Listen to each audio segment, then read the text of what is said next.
1వ వచనము నుండి 18వ వచనం వరకు. అంతటా దివియందు ఒక గొప్ప సంకేతము గోచరించెను.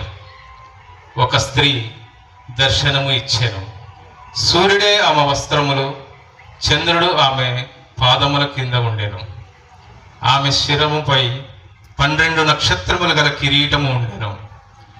ఆమె నిండు చూలాలు, ప్రసవ వేదన వలన ఆమె మూలుగుచుండెను. అప్పుడు దివియందు మరి ఒక సంకేతము గోచరించెను.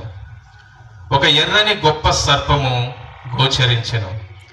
దానికి 7 తలలు 10 కొమ్ములు ఉండెను. ప్రతి శిరస్సున ఒక కిరీటము ఉండెను.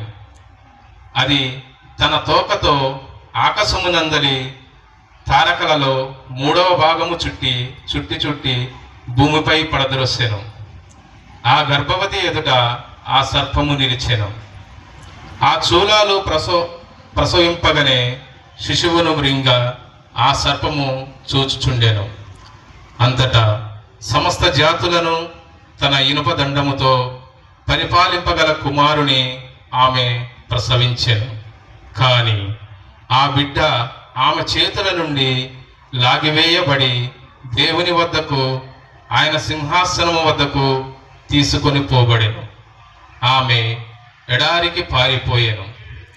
దేవుడు ఆమెకు అట ఒక నివాసము ఏర్పరిచెను. అట ఆమె 1260 దినముల పాటు పోషింపబడును. అంతటా దేవలోకమున యుద్ధము ఆరంభమయ్యను. మిఖాయేలు అతని తోడి దేవదూతలను ఆ సర్పముతో యుద్ధము ఉనర్చిరి. ఆ సర్పము దాని దూతలు వారిని ఎదిర్చి పోరాడిరి. కానీ ఆ సర్పము దాని దూతలు ఓడిపోయిరి. కనుక వారు దివి నుండి వెలుపలకు త్రోయబడిరి. ఆ భయంకర సర్పము బయటకు గెంటబడెను. ఆ సర్పము మనకు సుపరిచితమైనదే. పిశాచము, సైతాను అను నామము గల ఆ సర్పమే లోకమునంతటిని మోసగించినది.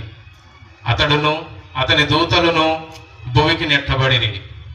అంతటా దివియందు ఒక గంభీర కంఠస్వరము ఇట్లు పలుకుట వింటిని. ఇప్పుడు దేవుని రక్షణ వచ్చి ఉన్నది. రాజుగా దేవుడు తన శక్తిని ప్రదర్శించెను. ఇప్పుడు ఆయన మెస్సయ్య తన అధికారమును నెరపెను.